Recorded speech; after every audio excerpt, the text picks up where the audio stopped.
What's up, everybody? I'm sorry for doing this video outside. I just put my girl to sleep and I don't want to wake her up. So check this out. 5 years ago, there was an interview with Dr. Alex Karp. This is before they went public, pre-IPO, and before he was talking with the ums and the hims and the this and the that.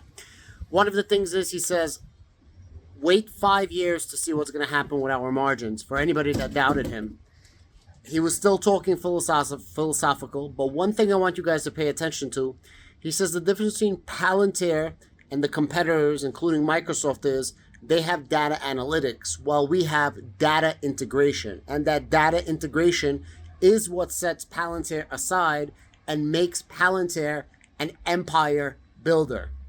This is the difference between the PowerPoint and Palantir. It is an intriguing interview. It's around 17 minutes long. It's from 5 years ago. Definitely a must watch. Thank you and have a great day. So Alex, thank you for taking the time to chat. I appreciate it. Thank you for talking to me. So I want to start, Alex, when people think of Palantir, even probably you're in Silicon Valley, they have this idea of a very secretive startup that works hand in hand with the CIA, the FBI, helping to track down terrorists and criminals. But when you explain what Palantir does, how do you walk people through it? Well, it's different in different parts of the business. We're now a very global company in the national security arena. We're probably the best known, most successful product. So people know us and they know we're used for targeting and for data protection. And so people know our work in the context of the special forces. So finding bad people, integrating the data, allowing special operators to use the data in the field on their laptops to continue their mission. They know our work in the kind of national security context as finding networks that are hidden. They know our work in the illicit traffic networks, finding human traffickers, so more what the police and internal security would do. And actually, outside of America, we're very, very well known for complying to civil liberties norms and data protection norms. So the interesting thing about it is we are somewhat of a company that's shy. I tend to think we're more shy than secretive. We're not consumer internet. We stick very closely to our own business. But because of the breadth and depth of our work, we're in over 40 countries. On the clandestine side, it's much more like people know the results and then they want to know why. And so what we sometimes have to explain is this is actually built on a data integration motor that is very specialized for very certain things. So in the national security context, we work hand in hand with most of the special operators in the Western world. We work hand in hand with most of the clandestine services, both external and internal in the Western world, especially in what's known as the Five Eyes, so the English-speaking countries that won World War II, and in Northern Europe, but also in many other countries. We're very well known for police work, and we're very well known for data protection. What we explain is, why does it actually work? And this has to do with our efforts. So we spent 3 years building an engine that will allow you to take any data in any source and integrate it in a way that's usable while applying rules to the data, so that the Secret Service person, the person in intelligence, person in special operators sees all the data they're allowed to see, none of the data that they're not allowed to see, which is very important because these things tend to be collaborative. So if you go into the field as a special operator, you're probably working also with special operators from Norway, from other NATO countries, from Britain, where you share a lot, but not everything. And then when you go to the final mile and you're there, you need to know the data you're integrating actually works. And that engine, the engine that powers that, that's what we provide. On the commercial side, we spent years and years trying to develop a commercial product and successfully built one recently, which largely allows people to integrate industrial data. It's very specialized for industrial use cases.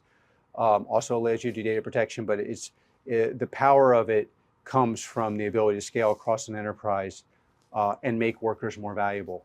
And so let me ask you guys, stop there. When we talk about the commercial side, a corporate client, give me Chrysler, for example, I know is a client. Give me an example of how Chrysler's using Palantir's technology right now. So you have a problem when you're building any kind of motor or doing any kind of drilling. So we're well known in the industrial drilling context, in the flight context, in the automotive context, although we don't talk about that much publicly. But you have essentially a massive amount of data, but it's very hard to figure out or predict which part is likely to break under which conditions in a motor. And knowing that is the difference between making a lot of money or much more money than your competitors or much less money than your competitors, because the parts have different costs. So one part of a typical case in a plane or in a car would be one part costs 2 cents, one part costs $1,000. If you can predict that replacing the part that costs 2 cents every 2 months instead of 5 months saves you the $1,000, you have a massive market advantage and a safety advantage. But these things actually have to be done on the line as well. So you need a product that interfaces with everyone in the company, the CEO, the managers, but also the auto workers, that has an engine that can power that, and then a front end that they can work with intuitively. And the thing that's very special here that actually we're very much driving is, I believe Silicon Valley is creating innovation without jobs, and it's really hurting our world. And what's very special about Foundry is that it creates innovation with jobs. So the factory worker, there's 1,500 people at Chrysler using our product, 1,500 people who are technical, but they're not PhDs in computer science or math. At Airbus, we have 5,000 workers using our product. Now, maybe I'm just going back to my old philosophical days, but what's made this company special is not that we're secretive.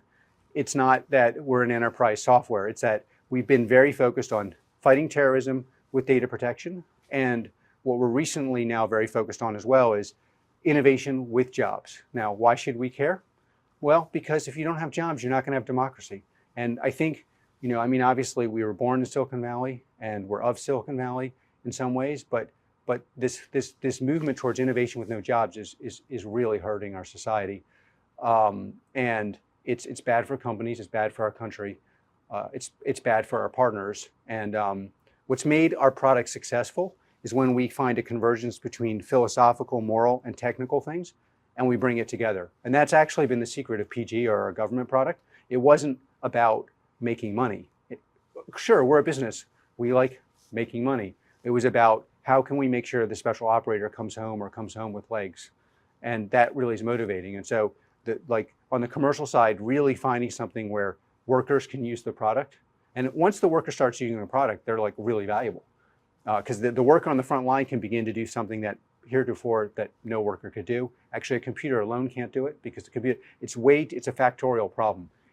Computers are not capable of actually doing this yet. Maybe they will be in 10 years, but by then the worker will be so good that maybe they're irreplaceable. So your point, Alex, is that Silicon Valley tech companies should be doing more to promote job creation, and Palantir software is helping that effort? Well, You're being diplomatic. I think they should do more to stop destroying jobs.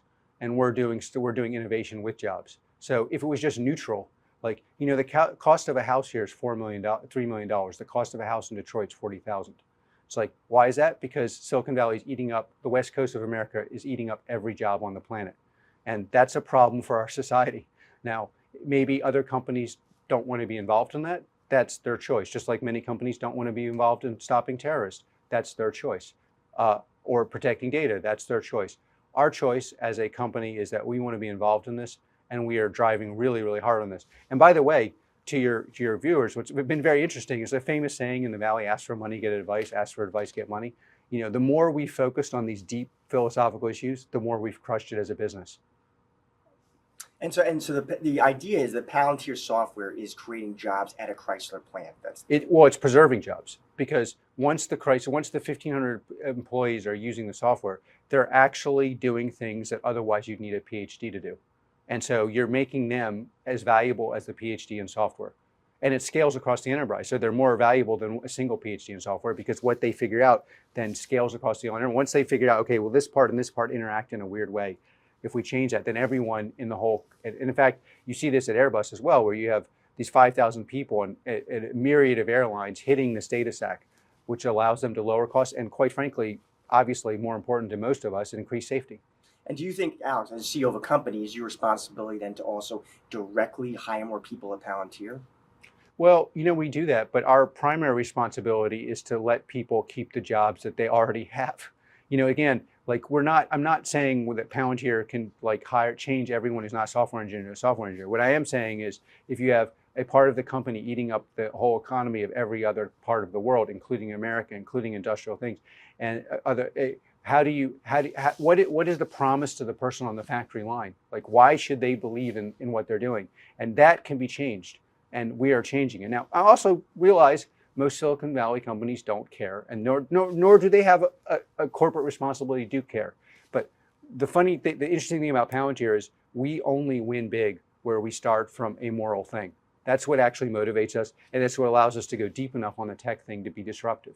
And let me ask you this, Alex, to turn back to your business. There's been a lot of reports, I want to get your take on this, about customer churn at Palantir, right? So there's reports of Coca-Cola, American Express, You know, Nasdaq, Home what's Depot, very that interesting. they ended those contracts on pricing concerns. Now, you know what's very interesting about our company is that once we moved everything on the Foundry platform and focused on industrials. And the central thing is we have to focus on moral things that we care about. And so when you look at our business, the part of our business where we did this has grown 100% year on year for like 3 or 4 years.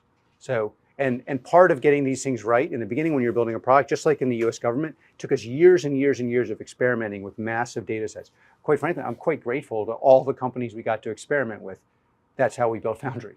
And now we have this massive product. It's quite interesting and it's quite important. And the churn numbers on our government product are de minimis, meaning if you take out the ones where it was like some reason we wanted to leave for more, it's almost non-existent. But it happens in any big business. We're a large business.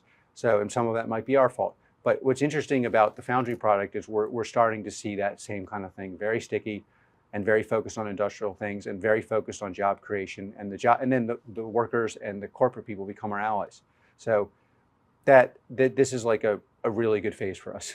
Let me ask you, there's a lot of companies, as that are focused on big data, analytics, software, products and services. You know the names. It's Microsoft, IBM, Oracle, SAP. What do you think in that market? What's Palantir's competitive advantage? Well, we're very focused on our own business, and we take that really seriously. We're primarily a creative organization, so that means we create. We try not to look at what the other people are doing, or obviously not overly. But the central difference is we go much deeper into the integration for moral reasons. Like, we are trying to do tech that saves lives and protects lives. So find terrorists, protect our civil liberties. We're trying to do tech and are doing tech that does innovation and does jobs. It's a completely different mandate than the companies you've listed, which are great companies.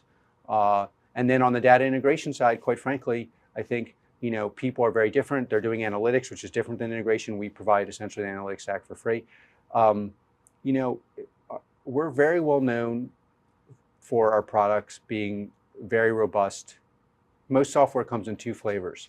It either doesn't work or it's not useful. Our software comes in the flavor of it's very useful, sometimes deadly. There were reports, Alex, I was reading, you guys were on track to turn a profit in 2017. Did you hit that target? My lawyers will not let me comment on any economic thing like that, which I'd be very happy to talk about, but I'm not really allowed to. What I can tell you that might be interesting to you in this context is we understand that as a creative company, we look creative to the outside world and not like what people are expecting. In any context, we don't look like a national security company, a national security apparatus. We don't look like a classic enterprise software company to people who do that. We have no salespeople. Almost everyone here is an engineer. I'm a PhD in philosophy. We are making great strides to standardize everything so that if we choose to ever do a public offering, we could do it immediately.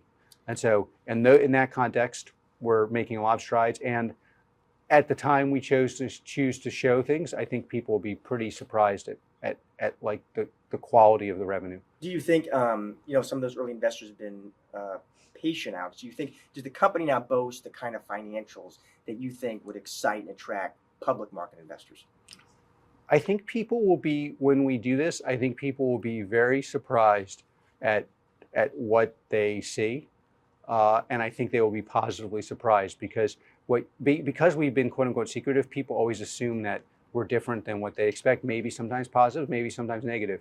What they will be surprised at is how a creative company can create margins that are significantly better than what people normally see. I want to touch on valuation quickly, actually. A couple of years ago, you guys were valued around $20 billion.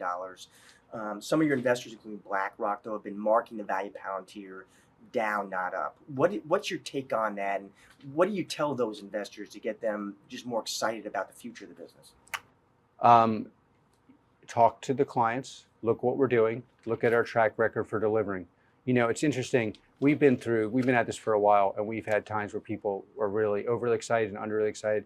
There's a time where people, are underestimating what we're doing, and that time will be gone very quickly. And by the way, it's like one of these things you're always annoyed when you're CEO and people like write an article. But quite frankly, we wouldn't be where we are except for these articles, because people make no effort to compete with us. You know why? Because they don't understand how well we're doing. And that's really cool. Thank you. Please thank all the people. Every time someone writes something like that, they are making us better. And not for because we're, it's not the Nietzschean thing, anything that doesn't kill me makes sense, because, people really look at Palantir and they don't understand what we're doing and why we're doing it. And I'll tell you what we're doing. We're stopping terrorism with data protection, and we're doing innovation with jobs. And you know what? You'll find that the lagging indicator value of that is much bigger than people realize. And they will find that out too. A couple of years ago, Alex, President-elect Trump held a meeting with top tech leaders. It was Tim Cook, Larry Page, Jeff Bezos. You were there, which surprised some people. Were you surprised that you got invited to that meeting?